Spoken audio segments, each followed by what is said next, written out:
اگر آپ اللہ کے احکام پر چلنا چاہتے ہیں آپ کو کشمکش کرنی پڑے گی، دائیں بائیں آپ کے ہو سکتا ہے خود گھر والے جو ہیں وہ آپ کے خلاف سب سے پہلا محاذ کھول لیں۔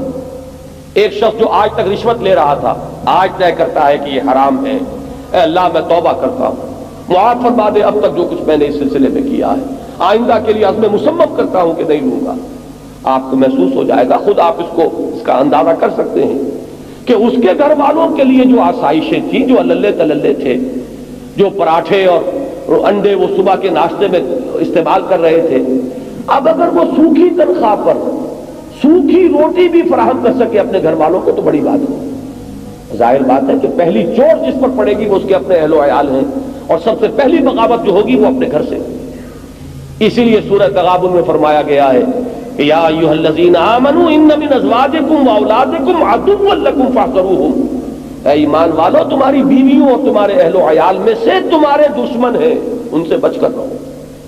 ان کی محبت ہی تو ہے جو تمہیں حرام خوری پر آمادہ کرتی ہے۔ ان کو اچھے سے اچھا کھلانا اور اچھے سے اچھا پہنانا، ان کے لیے اعلیٰ سے اعلیٰ تعلیم کا بندوبست کر دینا، اگر جائز ذرائع سے نہیں ہو رہا تو ناجائز ذرائع میں انسان ہاتھ مارتا ہے۔ یہ در حقیقت عداوت ہے، محبت نہیں ہے، اس لیے کہ تم اپنی عاقبت برباد کر رہے ہو۔ ان کی محبت جو ہے وہ تمہارے لیے تباہی کا پیغام بن گئی ہے، لہذا وہ تمہارے دشمن ہیں، بچ کر رہو۔ For more Islamic videos, subscribe to our channel Knowledge Network 576.